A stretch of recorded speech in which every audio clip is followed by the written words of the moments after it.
Welcome, one thin goldfish, to Geek Salad's retro reviews from the Geek Salad podcast. I'm Andy, and I'm Mike, and I couldn't be more thrilled. We knew this day would come. Joining us tonight are Derek and Laurel from the Midnight Myth. I feel smarter already. I know I say that every time we have you guys on, but I always feel so much smarter just being in your mere virtual presence. Yes. How are you guys? Great. That's very, very flattering. We're great. Yeah, we are doing Awesome. great. How are you both? We're doing well. We're doing well. Not looking forward to the heat wave that's coming in, but Yes, and you guys are on the East Coast too, so you'll probably be experiencing it too. Yes, it's already here. in the 90s yeah, here. It's already here. Yep, we had the 80s today. yeah. Yeah, so it was fun. So I just want to point out one little thing, because normally I know like Derek's usually got his beers and all that, and I don't tend to drink on the retro reviews, but I'm gonna do it Mark Spector style, right from the bottle. I brought a bourbon. I'm drinking the stuff that I can't mix with anything, and really, it's apple. Ooh. It's Jim Beam apple, but Okay. I gotta grip it. I gotta do the Mark Spector grip in the hotel room of Egypt, and just stand in front of Yes. the Oh, billowing yeah. curtains. There you go. What kind of bourbon are you drinking, Derek? I'm technically drinking a rye. So this is Knob Creek rye here. I'm out of the frame. There we go. Knob Creek rye here. One of my Lovely. favorites. Yeah. Lovely. Yeah. I got you in Knob Creek for Christmas, didn't I? Yes, you did. You did. Amazing. That's actually what I started cutting my teeth with old fashions on. Yeah. Yeah, rye old Nice. fashioned. Yep. You can't beat it. Yep. Love old fashions. It's like my go-to cocktail now. And I only had to be in my late 40s to actually discover it. So much like Don Draper, if I knew we could bring booze, I would have done the last few days. You can, Kurt. Your home is your own, man. Always join us with liquor. Dry stream. This is a dry stream, everyone. Yeah, it's a dry street. Exactly. We're all teetotalers here. It's a I dry. got my vitamin water. Later, guys. Okay. Didn't realize it was dry. Sorry, I'll have to leave. It's okay. So anyway, I'm so thrilled to have you guys on. This was definitely we had to have you guys on to talk about Moon Knight. I think I mentioned it to Andy. I feel like the second episode of Moon Knight. Yeah. I'm like, that's amazing. I'm going to let him know. And I immediately did. He's like, yes, let me know. And then Mike stopped watching at episode 2, I think. And then. Hey, I'm doing the same thing with Obi-Wan, all right? God damn it, man. Episode 2. Letting him finish. I'm going to do it sometime. Our text chains with the members of our Geek Salad team can get a little spoilery. So it's just like, pump the brakes, guys. Just pump. You just double check. Has everyone seen the episode? Yes.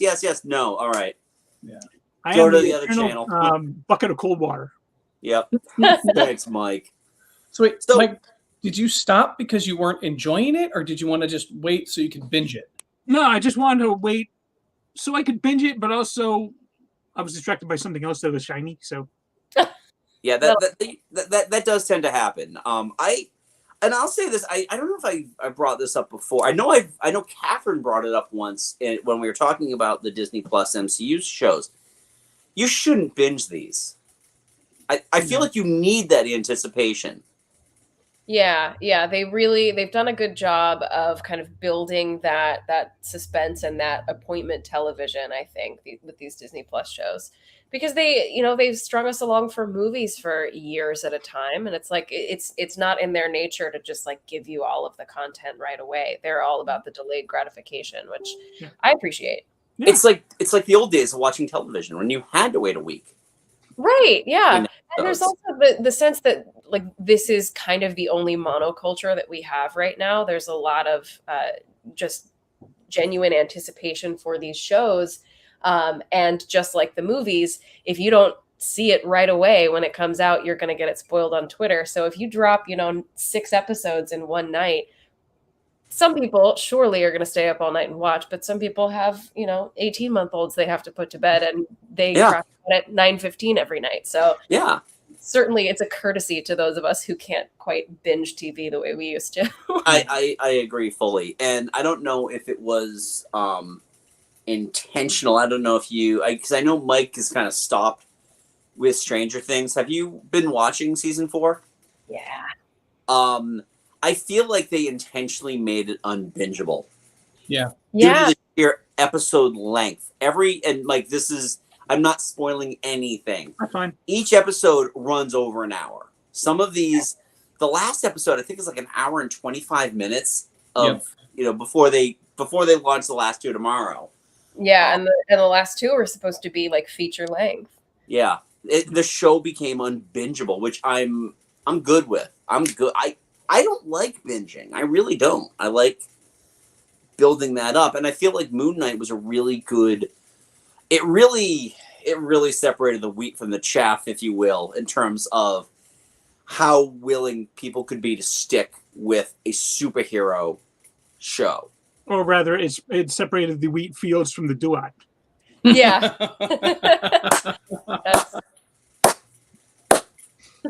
Brilliant, sir. Brilliant. Yeah. So kudos. I'm going to cheers to that. Yeah. yes, Thank you. exactly. So let me get your impressions. We're just going total series here. What were your initial thoughts, feelings? What? Just everything. Just tell me everything. All right. Well, I will say Moon Knight is one of the characters I knew very little about. I had a Moon Knight Marvel trading card when they used to make baseball-esque card. I don't know if everyone remembers that. And younger viewers probably don't know, but they did like baseball cards, and I had a Moon Knight card, and that's about all I really knew about Moon Knight. And I was really excited for the show. I love ancient Egyptian history, and it doesn't get, I think, enough respect in the like mythic culture that exists. Yeah. Now everybody loves Greek myths, always have, always will. Everybody right now really loves Norse myths.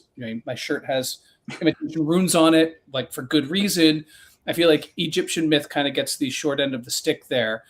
And I really enjoyed it, focusing on Egypt and allowing it to be a Egypt myth show first and foremost. Oscar Isaac, dude does no wrong. I mean, he just does no wrong. That being stated, of the Marvel Disney Plus shows, it was not one of my favorites. Okay. Yeah, I expected to be blown away, and I expected to love it. I really liked it. And compared to things like WandaVision and Loki, which I really genuinely loved, I was very surprised with Hawkeye. I ended up really enjoying that one. Maybe because I became a dad, so that's probably a big part of the reason why I really loved that one. And this one, I felt that the finale left somewhat bad taste in my mouth. Okay. And I should preface this. It's because maybe I know a little bit, not a ton, about Egyptian mythology, but like Emmet is not a gigantic kaiju that goes around killing us. It's just like, I wanted the finale to be really about Moon Knight and Mark and Steven, and I feel like they kind of overstuffed it. They over CGI'd it at the end, which left me thinking all the good work up to it. I'm like, I just didn't feel really great about the last episode. The last episode really, undid a lot of the goodwill. I feel like, just the giant kaiju fight by the pyramids was silly. Full admission, it was silly. I would have rather focused on Mark and Steven more than anything else. How about Laurel? How about you? What are your? Yeah, I'll echo a lot of things. Moon Knight, I had even less kind of background with. I had absolutely no idea this character existed until I saw the trailers for Moon Knight, and I was really excited about the show, not just because of Oscar Isaac, who I love and follow, but also because I was interested in seeing how Marvel was going to take on a sort of pantheon of mythology that they had not really played with before. And the first episode that we watched, I was really into the first episode, and I'm looking at it right now. Just to the left of our television, we have a scroll from the Egyptian Book of the Dead, and Ammit is featured heavily in that that scroll. So it's really funny to look at. And I have to be honest, apart from like super standout performances by Oscar Isaac and Ethan Hawke, pretty much across the board, great performances. really lovely production design of things like the Moon Knight suit and Khonshu in particular. I love the credit sequence. 2 or so standout episodes for me, and then I'm like kind of supremely meh on this show, if I'm honest. You know, I'm really interested to hear kind of your thoughts on the role of Egyptian mythology and Egyptology in this, because that's a way in that I find really fascinating. But the show itself, I'm like, it was fun. I don't carry a lot of it with me the way I'm carrying like WandaVision or Loki. So yeah, it was fun. Okay, Mike, how about you? Well, as probably the biggest Godzilla fan around here, I love the kaiju fight. I mean, that was right up my alley. And I mean, honestly, though, I've never really read the Moon Knight comics, but I knew enough about the character to kind of follow it through. And I really had a fun time. And honestly, the relationship between Mark and Steven, I thought was just stellar. Beyond that, I really enjoyed it. I probably enjoyed it more than you guys. Right. Yeah. Yeah, but that relationship is a really beautiful emotional core. And Yeah. I'll say this: I had a blast the whole time. Like, I'm not meh on it. I am thumbs up. Like, I really liked it, but I expected it to be a home run for me, and I just fell a little short of a home run. It was a double. Yeah, it was a double. So for myself, I am a huge Moon Knight fan. So out of all y'all, I have been following Moon Knight since the 80s. I first saw him in an issue of Iron Man, where he was essentially white Batman. And that's how the character was created. Essentially, he was a mercenary, but decided to fight crime instead. So he's a rich guy who fights crime, but he has two other alter egos to give him an in on the ground level for things. So he's originally Mark Spector, Soldier of Fortune, but he is also billionaire Stephen Grant. So he's Bruce Wayne. Oh, yeah. And Jake Lockley, who we were introduced to at the very end in that just chef's kiss of a post We were credit. introduced to at the very end, but we knew about him from earlier in the episodes. Yeah, we did, but we didn't know if we were going to get Jake. Yeah. Jake is the cabbie. Jake is the one that talks to the, oh, hey, kitten. This is my avatar. Hi. I'm hoping that my new kittens come down. I don't think they will. I think they're sleeping right now. And our older cat is. Oh, everyone's got a cat now except for me. Another one might show up. So what I knew hearing about they were going to be making Moon Knight. I'm like, oh God, how do they not make him Batman? Yeah, because that's what this character is. And they delved into a few of the books from like the middle, like the last 10, 15 years, where they explored that all of these guises that Mark Spector has created are parts of a shattered personality. That in fact he is suffering from multiple personality disorder, which so happy they addressed that. And I know a lot of people were very like, this is how it is for us. You just black out, you don't know, and then time has passed. Mm-hmm. And people aren't aware of what's going on. I really love that. I think it was wise of them to keep it more as as Khonshu's avatar than it is, okay, let me just go sneak around the corner here and put on my white spandex, an enormous cape and hood. So I didn't know what to expect. I liked the final product very much. I am looking forward to seeing how he figures into everything else, because, you know, we've mentioned WandaVision. We've seen how the events of WandaVision have impacted the MCU cinematically. And I know that with Loki, we're going to start seeing that. And I really am very, very interested in seeing how Moon Knight ties into this. If it's because Khonshu and all the other gods of the Marvel universe. Like, what's the name? What's the name of the Wakandan? Oh, The Panther Goddess. Yes. Yeah. Which, Yeah. fun fact, is actually originates, suspected, Bastet. yeah, in actual originally an Egyptian god. There we go. That's why So, Klein is here, is because he heard we're talking about ancient Egypt, and he's like, "Oh, you want to worship me?" No. well, that's perfect. It all works out. Yeah. I'm So also now, interested. I guess the burning question is, and yes, Mike. I'm also interested in seeing if any of these Egyptian gods introduced in Moon Knight have any effect on Thor: Love and Thunder with Gore the God Butcher. Yeah. That will Thinking about that. even think about that. That's a great point.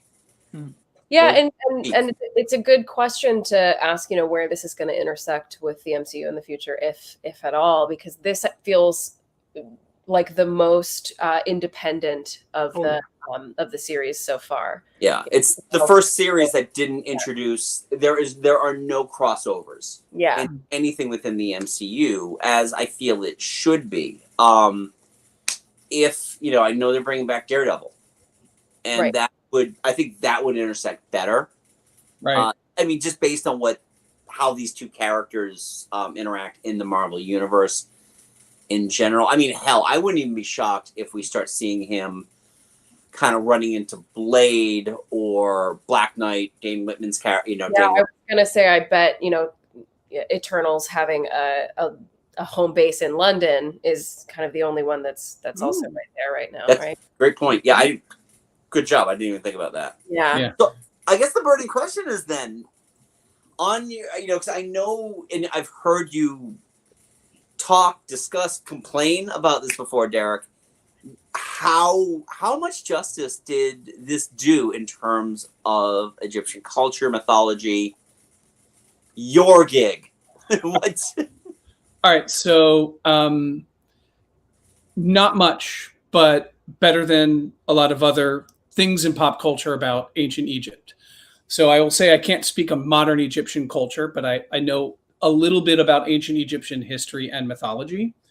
The idea that where they're getting Ammit and the scales from, we have a pretty good indication about what the ancient Egypts thought about that.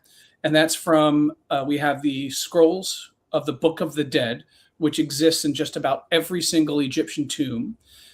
The one thing to put in context when discussing ancient Egypt, I said this in our Mummy episode that we just launched with. Which was phenomenal. With them, yep. Yeah, Thanks to by the way. yeah, absolutely. Yeah. Ancient Egyptian history is really, really ancient. So to give you an idea, the last Egyptian pharaoh was Cleopatra. When Cleopatra died, we are closer in date to the life of Cleopatra than Cleopatra is to the building of the pyramids. That blew me away when you mentioned that. Yeah. That's how ancient this history is. We're talking about the earliest human civilizations, one of the earliest, quote unquote, loaded term, advanced civilizations, that they had a very sophisticated culture. They had language and writing. Aliens building the pyramids. I'll show myself out. I'm sorry. Aliens. So I have a piece of the Egyptian Book of the Dead, a replication of it that my grandmother bought when she went to Cairo. So it's from actually Egypt, made by Egyptians, which is fun. So how it would work, typically when you die, you get mummified. The god Horus will come and meet you in your tomb, would take you in everything that you have and take you into the underworld. Then you'd be washed and you'd be cleaned by Isis. She would be married to Osiris, the Egyptian god of the dead. And then Anubis, the jackal-headed god, would place your heart from what's called a canoptic jar. So your heart is removed when you're mummified and put into a jar. Would take the heart and weigh it next to a feather. And if the heart were to be weighed heavier than the feather, the goddess Ammit would eat you. And Ammit is essentially just an animal in this myth. Crocodile head, four-legged, multiple like creatures sort of mashed together, and then would just be consumed. They took this idea of weighing the scales between your sins and the feather very literally, and they made Ammit this sort of like very like demonic type of deity that just wanted to kill everyone like preemptively. And in reality, the ancient Egyptian death rituals were very specific, and they were done for specific religious reasons. Most of the time to help the flood of the Nile, so that if the Nile floods, the Egyptians could have a new farming season. And the idea that they would like preemptively judge souls for their sins, and that there'd be this council and they'd be banishing the gods, all of that is very contemporary. That being stated, getting that central myth kind of incorrectly, most important thing to note about myths is that there is no real right or wrong version of a myth. Myths are very fluid things. The idea that a myth could have just a telling is completely incorrect. So I like to give this show a ton of license. One, because it's written by Egyptians and made by Egyptians. And two, they obviously really cared about Egyptian history and Egyptian mythology and did their best to sort of make a contemporary version. So, and I think I imagine I imagine them in the writer's room being like, okay, of the Egyptian gods and goddesses, which one do we really think would absolutely suck? Like, which one would be the worst? I think it'd be Amit. Why? Well, they just eat souls. Okay, let's go with that. Khonshu would just be like a total party pooper, right? One of the things we're kind of brushing up on the show, watching some YouTube channels, and there's a lot like, is Khonshu really a villain? And I found somewhere there was a comic where Khonshu is the villain for it. The idea of a god looking down on mortals and using them as a plaything and not really caring about their safety. I mean, that's vintage ancient myth.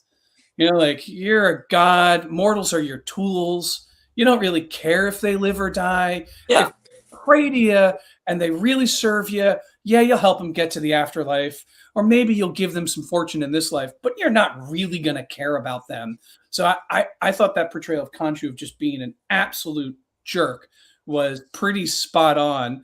So I what I like about this show from just the ancient Egyptian myth lens is that they knew their ancient Egyptian mythology really well, at least from what I could tell. Right. About it, and they made it contemporary, and they adapted it. And if you're adapting ancient myth and you want to make it contemporary, you kind of have to fit it into a pseudo-Christian cosmology with a good deity and a bad deity fighting for souls. And so that's really the angle that they, which is not at all from what we can tell from what we can glean from what the Egyptians thought, at all what they thought about the world. The world's not a battle for souls, but in the Christian sense it is. And so for that, I really give them a lot of credit.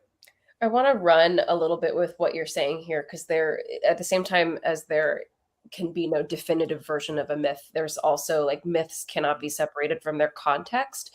And here we see a myth that evolves with the evolving context, right? So we no longer have to necessarily set all of this store by whether the Nile floods, because we have modern irrigation and farming technology, right? We have other forms of economic and and agricultural technology.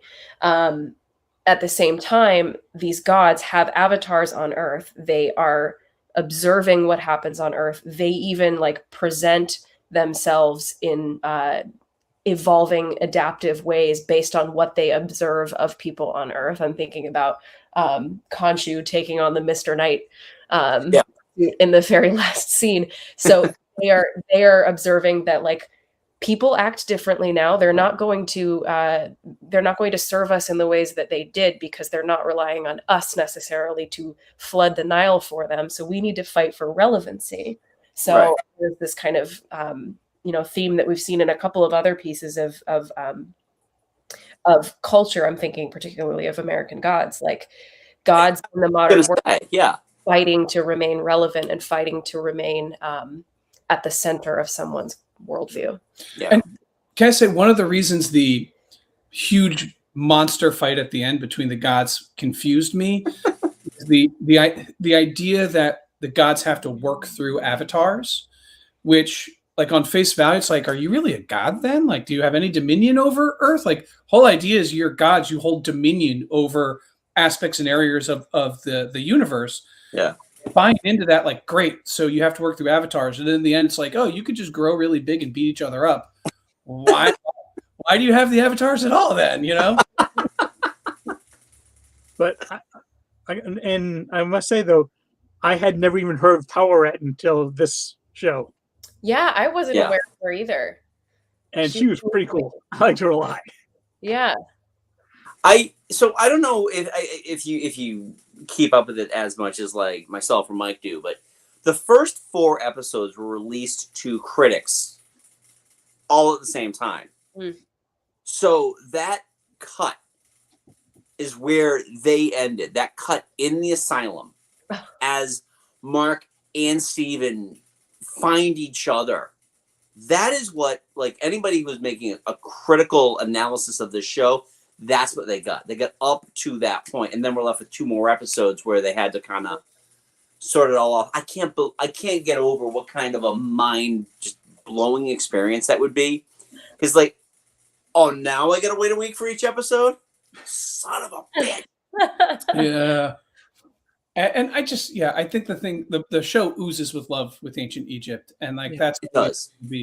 That's always going to be like when we did the Eternals, and I criticized it mostly because it didn't seem like they loved ancient Near East history at all. They just wanted to use it as the setting and denigrate the people. Whereas in Moon Knight loves ancient Egyptian myth, wanted to tell a new type of ancient Egyptian myth, and largely did it in a successful way. And like, even if it's like, I'm not going to be that guy like, oh, I've got my scroll of the ancient Egyptian Book of the Dead, and you're not following the proper rituals. Yeah. No, it's not. That's not going to be me. It's just like, you've made ancient Egypt cool.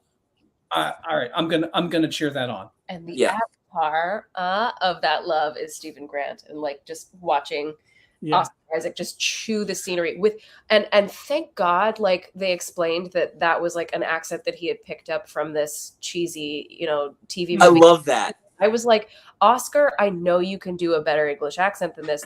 There's only one explanation, and that is that this is a purposely terrible accent. Oh. But so I appreciated that. Oh, but yeah.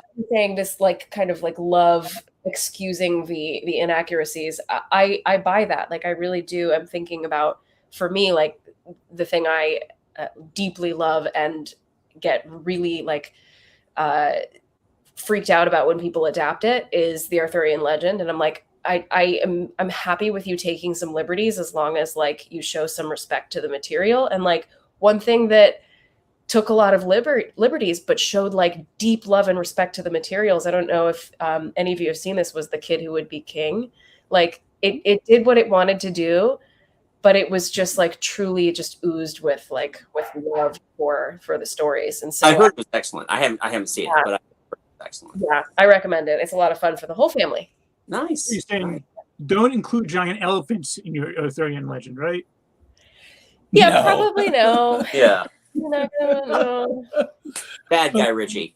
Maybe they're not in 5th century, Britain. I feel like this is something I love about what the MCU is doing. Derek, you mentioned, this was made by Egyptian filmmakers and is showing that love, and we're seeing that again with Ms. Marvel. Yeah. Mhm. Completely Pakistani creative crew on that. And I was telling Mike this the other night.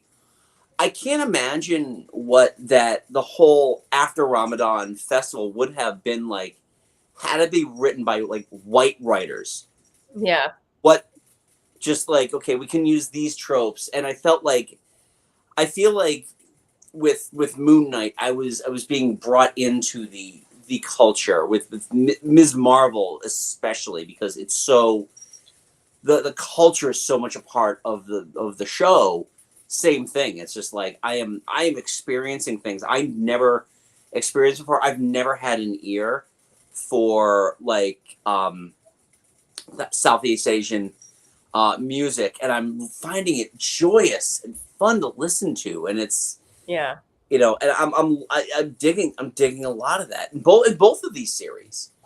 But I mean, Laurel, to get back to Oscar Isaac, who, by the way, is just so handsome. Even my daughter was like, "Wait, Sorry, he's in it? It's quite all right." My So is Joe. is Captain Carter, so it's okay. Our co-host Joe has a massive man crush on. This is the worst man crush on him. But the acting, the choices that he made really made Mark and Steven two distinct personalities in terms of their posture, in a lot of the ways that they reacted to things, and having to bounce back and forth, like in camera shot, was just like that. That is a masterclass. Yeah, it's very theatrical too. Like it just, it takes me back to like my theatrical training, and I'm like, oh yeah, he's like tapping into some physical theater, like clown or mask. Yeah, he must have studied. And he's like, he's got a hell of a range. If you look at the career that he's had so far, but in this role in particular, he really shows off that he will make big, very bold, like sometimes absurd, but like they usually work choices. yeah. That's something I have to respect. I'm like, I love an actor who will make unexpected choices. I agree. I Yeah. absolutely agree with that. John, no. I mean, the scenes, especially in like episode 5, I think, where, or it might be episode 6, where he's trying to keep Steven from finding out what's behind that door. Mm-hmm. And when it finally it's revealed, that is such an emotional gut punch that you have to play it very carefully on both sides, on both Mark and Steven, and he pulls it off just wonderfully. Yeah. I feel like that might have been the best episode of the season, of the series, or season, or however we plan on moving this on.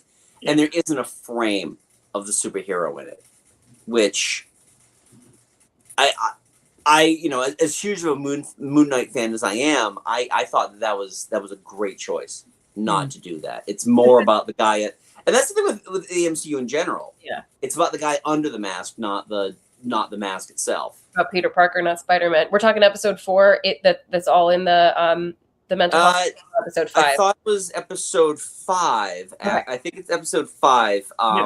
Yeah, it's episode 5 where Steve, Mark is just. It's when you learn that Mark's brother died and his mother blamed him for it, and another thing too, and this harkens back to the comic book. Moon Knight is one of the very few openly Jewish characters. Yeah. And I like that they kept that in there. It's like him and Kitty Pryde, and on occasion Ben Grimm. So I didn't even know Ben Grimm was. I didn't know Ben Grimm or Kitty Pryde, so Who's Ben Grimm? Sorry. He's the thing. The thing. Gotcha. Yeah, Pride, that's a newer revelation apparently, but Kitty Pryde was always like she's always been the first Jewish superhero, because she always had, in the 80s X-Men, she'd always have her Star of David necklace on, and we're totally forgetting about Sabra, who is like one of those late 70s inclusion characters that if you look in the handbook of the Marvel Universe, you'll find her, and she's like the Israeli super soldier. I'm not kidding. Real character. Look her up. I 100% trust you. Oh yeah, exactly. This is. I was like, oh man, how am I gonna counter all of the intelligence of the Egypt? I'm just gonna throw a whole bunch of comic book shit, guys. You brought the Book of the Dead and the Duat. He brought Sabra. I brought the ultimate handbook to the Marvel Universe. Yeah. The original one. I don't know if you've ever seen them, like the black and white reprint. It's like a number of issues all combined together. These were huge in like the early aughts. Yeah. And I found the Marvel Universe, which is every character. And this thing was published in between 1982 and 1985. So it's all there. Oh wow. Which is hilarious, because most of those characters have changed a whole lot of stuff. Yeah. And the Eternals, like half the Eternals that show up in the movie don't even appear in this book. So, I think some of the other characters here, Ethan Hawke. Yeah. I'll be honest, I have always kind of slept on Ethan Hawke as an actor, and I know I'm probably the only human being who's ever done that, but same here. But I thought he was fantastic in this. He really was. He brought like one of the biggest themes is like religious zealotry. Yeah, but it's so restrained too. Oh, And like yeah. that feels really like it feels really spooky in ways, because you're like, this guy's gonna explode. And like in the end, when he gets killed, I kind of feel bad for him. Yeah. I'm like, man, this guy's been the plaything of these gods and has been led astray. And like all he was trying to do was atone for being Khonshu's weapon. And he ends up being Amet's weapon and doing something so much worse. I ended up feeling really, really bad for him. Yeah. And I thought his performance, I think Ethan Hawke is a fine actor. He's never been like an Oscar Isaac to me, but I thought he was awesome. Yeah. Every time I start go ahead. I say every time I start feeling bad for him, he walks and I hear the broken glass in his shoes. I'm like, oh, creepy. Yeah. No. Yeah. I love him as an indie darling, and like Linklater's kind of. Yeah, I was introduced to him through Reality Bites, and Reality Bites. I haven't watched that movie in forever, but I didn't care for him as a character because I was in college when that movie came out, and it was just like, I don't think I'd want to hang out with this dude. I want to hang out with Steve Zahn and Janine Garofalo. That's who I want to hang out with. There you go. I don't even want to hang out with Winona Ryder at that point, but I've never seen it. Oh, we should watch it. Oh, it's a time capsule. Yeah. The soundtrack is actually really, really good. Yeah, it is. It's also Ben Stiller's first directorial. That's film right. ever. Yeah, because he directed that, and he's in it. Ben Mike's not like one of our tweets recently. It's a big moment for us. It's a very big. We're pretty much best friends with Ben Stiller at this point. Yeah, he's coming on the Oh. podcast. next week, Yeah. He likes it. I don't care for Ben Stiller. You guys gonna be talking about Walter Mitty, huh? Oh. Severance, actually, but Oh, okay. So, yeah, I haven't listened to that episode because I'm still working on the show. I don't want to ruin it for myself. So, it's an interesting to be watching at the same time as Moon Knight because there are some similar themes there. But I'm getting that. Yeah. I just, like one of those. I need to be in the right headspace to watch. Yeah. I mean, literally, like 3 days ago, finished the first portion of Stranger Things. Yeah, our viewing is weird because my daughter goes to a summer camp at night. Oh. So she's in a theater camp. So she is getting home at like 10:30 every night. So it's like we have one TV in the house, so it's tough to watch. You know, try to make that a TV. She likes theater. My condolences. We're all theater folk in this house. My son, I don't know if you saw on Twitter, Cass is the lead in his first musical. Oh, Congratulations. Yes, he is playing JoJo in Seussical. I love Seussical. I was in Seussical in high school, so. Oh, okay. I have no knowledge of anything about this, and I'm keeping it that way until I see him in it. It's a really, really good show. Yeah, it's from the same people who wrote Ragtime, which freaks me the hell out, quite And honestly. JoJo. My wife has done Ragtime twice. JoJo is So a character, so that is excellent. awesome. So let's move on to the third of the key characters here, Layla May Calamai. I found her to be a very interesting character. That she was the love interest who really isn't a love interest.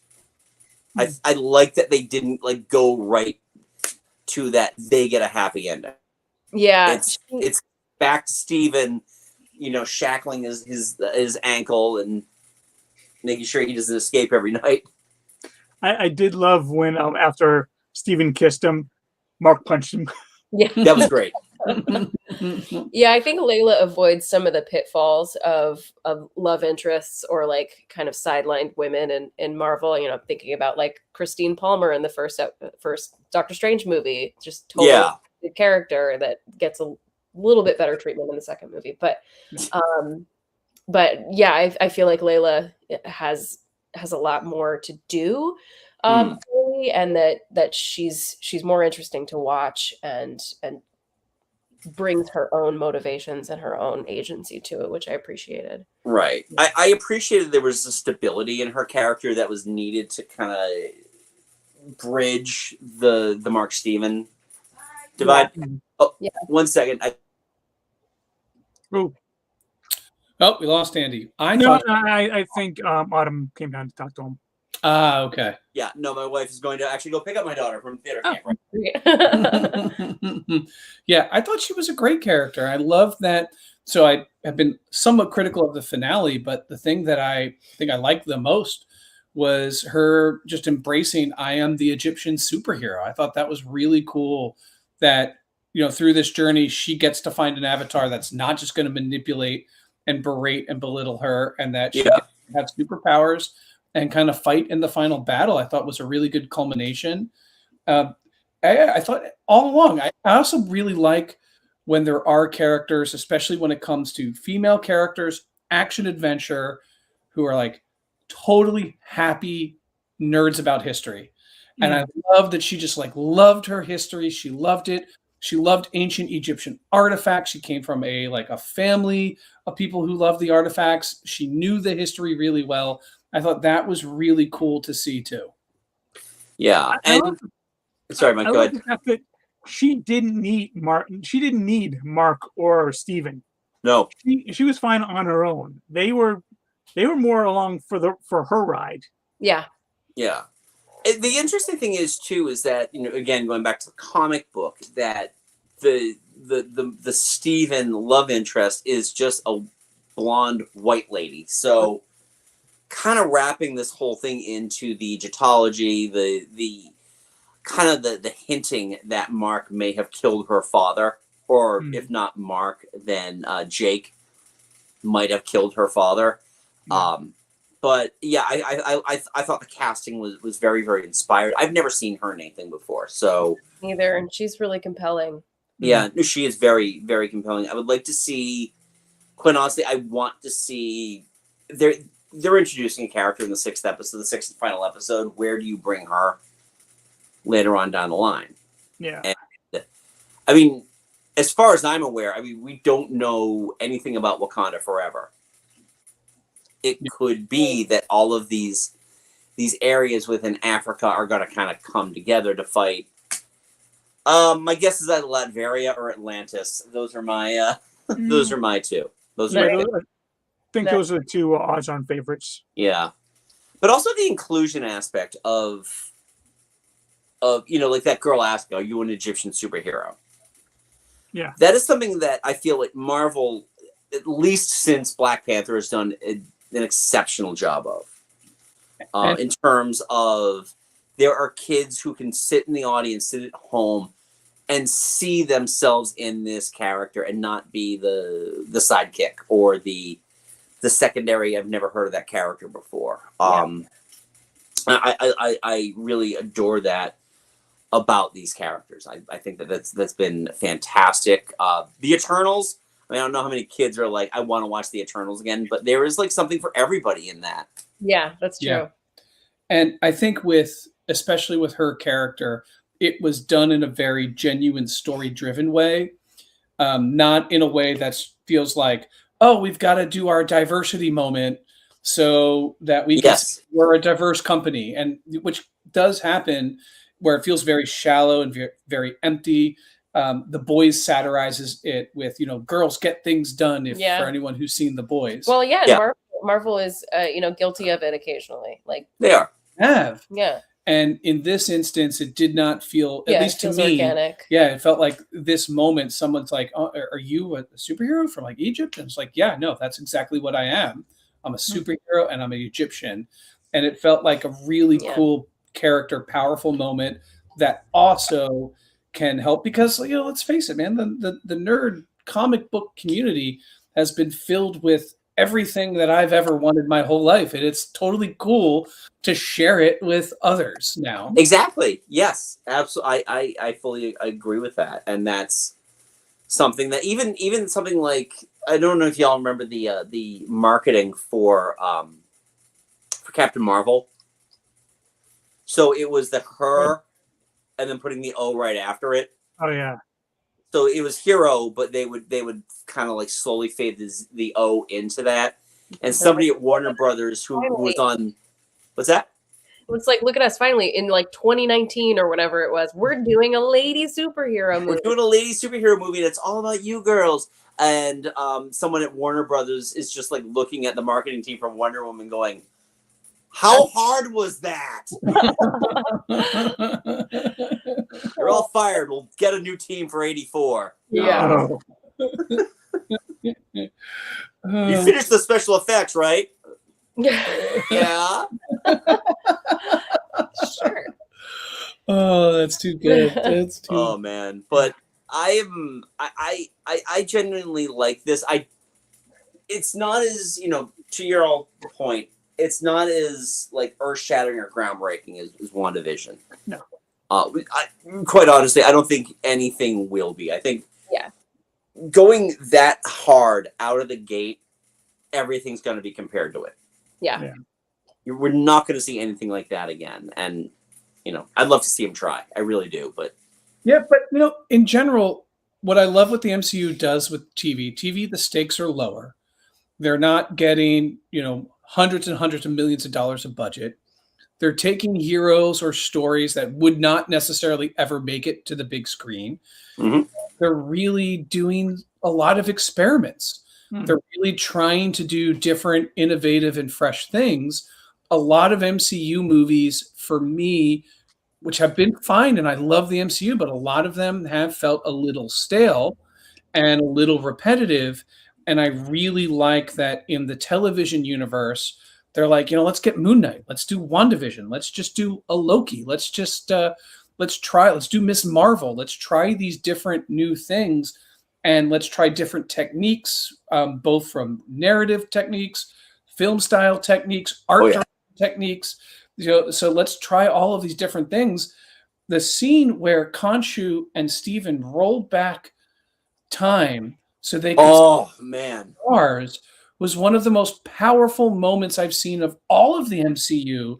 Like that moment just kind of like floored me. It's a really good visual. Yeah. Let's spend time in the Egyptian underworld. I'm like, yeah, Marvel, this is like, let's get really weird. And, I really do appreciate what Moon Knight represents as another attempt in this. Let's experiment. Let's just throw lots of weird things at the wall. If it flops, it's not like we've lost millions of dollars. We're not going to lose any subscribers. Right. So they really do allow experimentation in the TV shows where I feel like the movies can be a little more constrained, albeit they're still really entertaining. And they're allowing things to kind of go a little off brand. To think that there's a Marvel show where the main superhero, most of the action is Blackout. Right. And I know a lot of people were upset about that. I thought that was brilliant. Oh, yeah. And totally unexpected.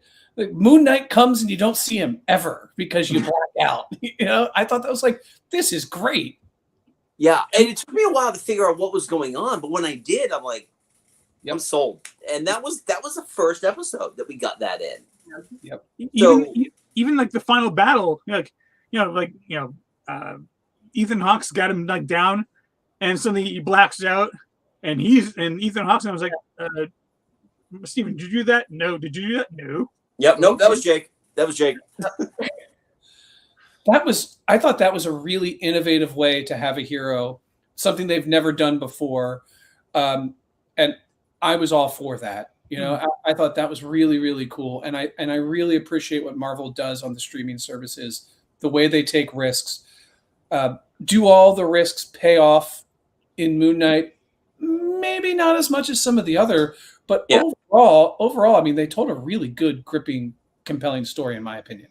Yeah, I just, we're talking about the blackouts. I think it's interesting and innovative in the first episode. I think it's interesting and innovative as they experiment with it. But by the climactic fight scene, I just don't know if that's delivering on character in a way that a really good climactic fight scene in a Marvel movie would. Even if sometimes they are CGI messes, like the Black Panther final fight scene. Oh my god, yeah. It doesn't look good, but it delivers really, really well on character. Yeah.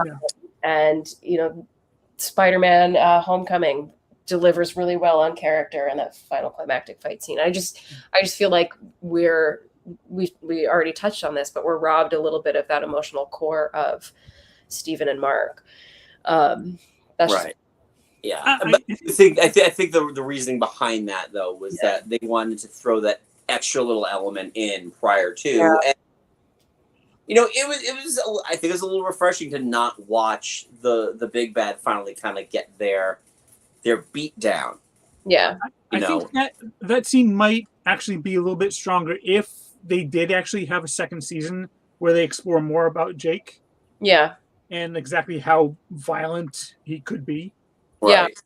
Yeah. And who knows? I mean, who knows? We were told we were going to get one season of Obi-Wan. Now they're talking maybe we'll get a second one. I don't know. I'm down. I'm down for it. I'm down to see where this character goes. I feel like Oscar Isaac is too much of a commodity for them to just let loose. Yeah. It's not like he's coming back to the X-Men universe. So Whoa. How do you get Oscar Isaac to go onto your Disney Plus streaming show? Like, that's the guy you build the next movie franchise around. Yeah. I have to imagine, and I have no idea, totally making this up. He looked at this character and said, "This is my character." And I really feel like he had to, because like otherwise Oscar Isaac is just like, no, I'm going to do a movie where they're going to pay me $100 million.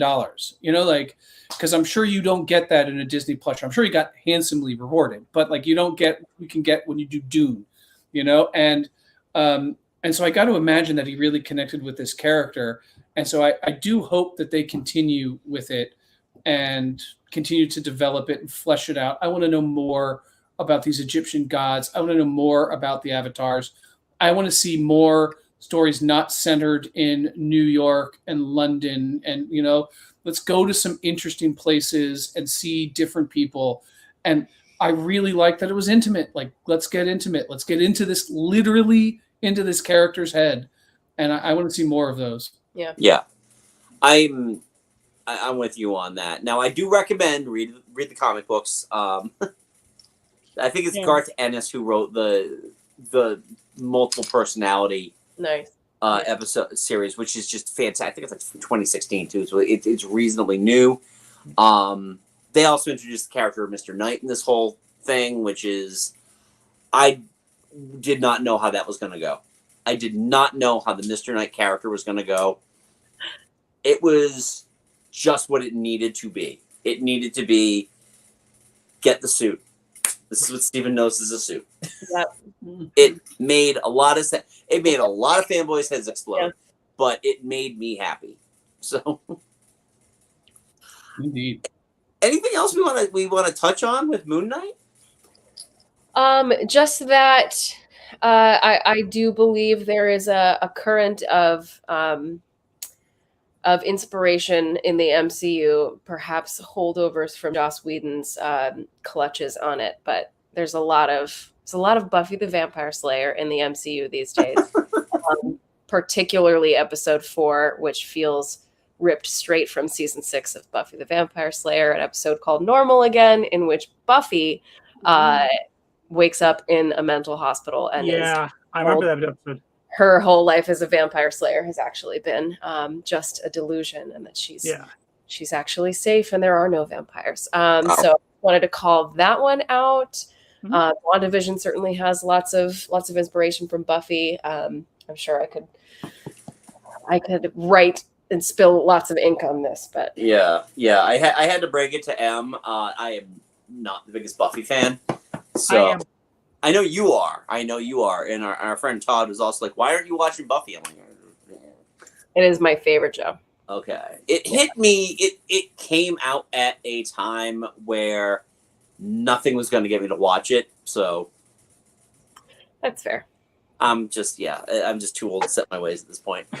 Well, guys, I am. Yeah, sorry. I also would like to say that before Moon Knight, the only real place that I'd ever learned about the Duat or the Fields of Wheat are from Assassin's Creed Origins. There's actually a couple of, the whole thing takes place in ancient Egypt. In fact, during Cleopatra's time. But there is actually a DLC for it where you actually can go into the Duat and the Field of Wheat and battle monsters in there. Nice. Of course. We also talk about Duat pretty extensively in an episode you would not expect us to have done so much Egyptian mythology in. But when we talked about Beetlejuice, we talked a lot about Egyptian mythology and the Egyptian afterlife. So I haven't gotten to that episode yet. Yeah, I would check that one out. I think it was the very first episode I listened from you guys. Really? Yeah. Oh, that's great. Yeah. That was a fun one. Yeah. 2 years ago too. Wow. My first episode was Jaws. Yeah. Yeah. I love Jaws. So You had mentioned that you liked Happy it. 4th of July. I had not listened to it in such a long time. I went back and listened to the Jaws episode, and I was just like, oh, yeah, that's not a bad episode. It's a pretty solid episode. We should Very listen much to so. it this weekend because We it's should. this actually might be the summer that my family watches Jaws together. We live in Massachusetts, so Yeah, I'm the just whole wondering if beach Jamie might still situation be is too a young bit for that. tense when we do this because we are an hour and a half away from where they shot Yeah.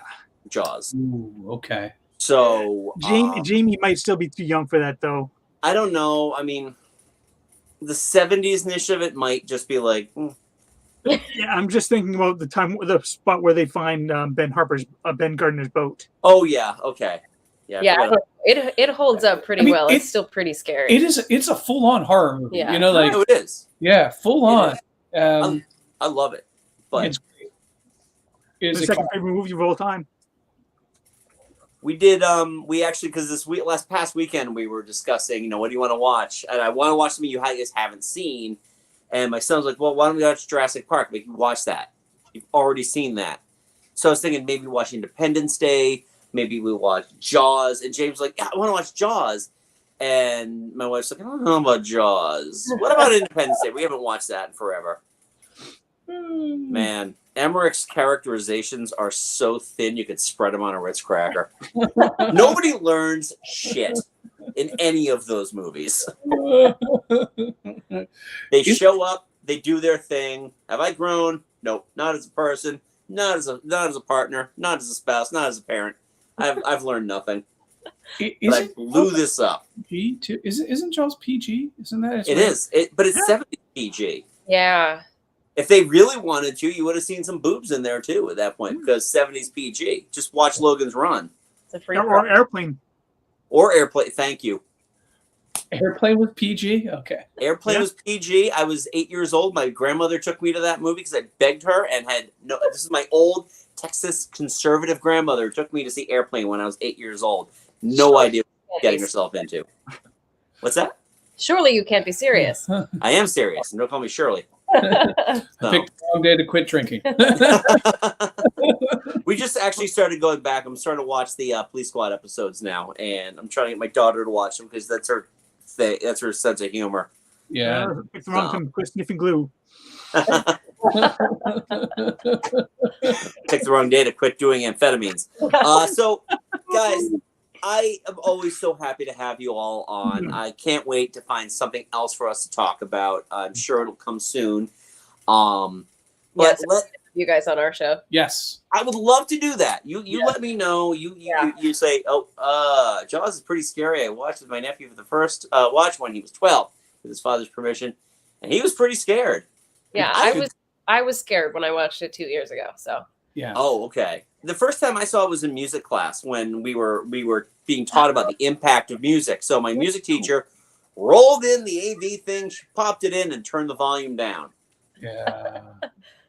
And we watched Chrissy, get sunk it down. I was like, okay, well, that's what's going on. I don't know what's going on. And then she turned the music on. I was like, oh. For all you music teachers out there. Yeah. So, yeah, we will definitely find something for us to get together and talk about again.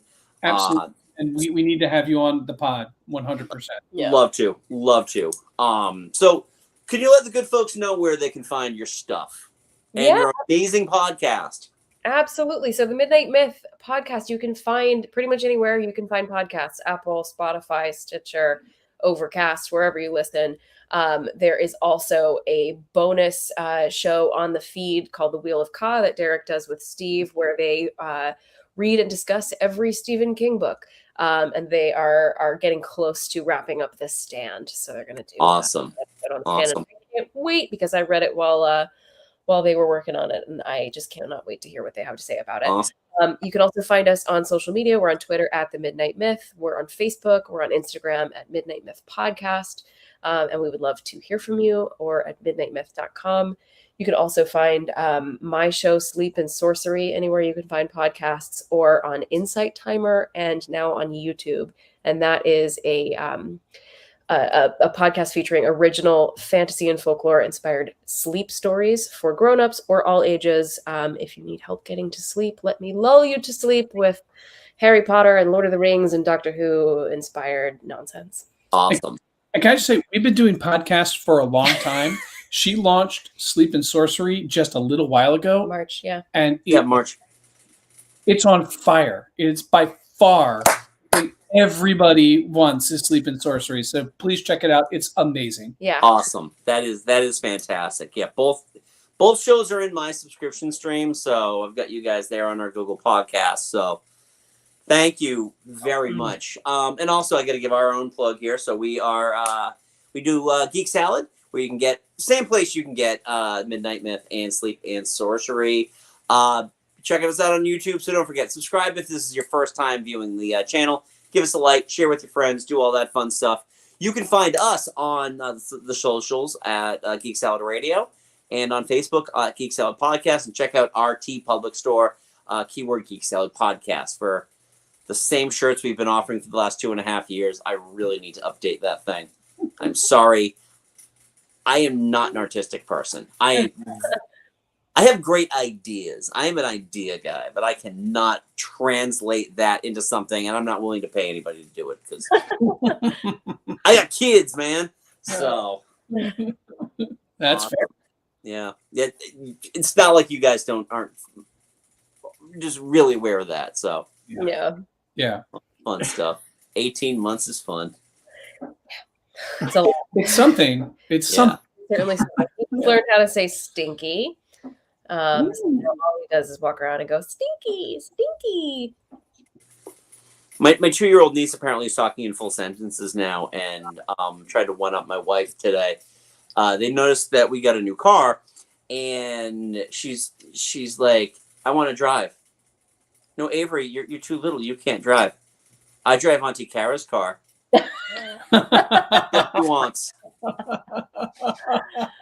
Oh man. Yeah. She's like just a little over 2. She was born like right before the pandemic began. Yeah. So she had like 3 weeks of sweet freedom before. For the lockdowns. Yeah. So anyway, guys, thank you so very much for joining us. Can't wait to talk to you guys again. Hopefully we can see you guys in your own space at some point. And until next time, I'm Andy. I'm Mike. Go forth and be nerdful. We'll talk to you later. Bye-bye.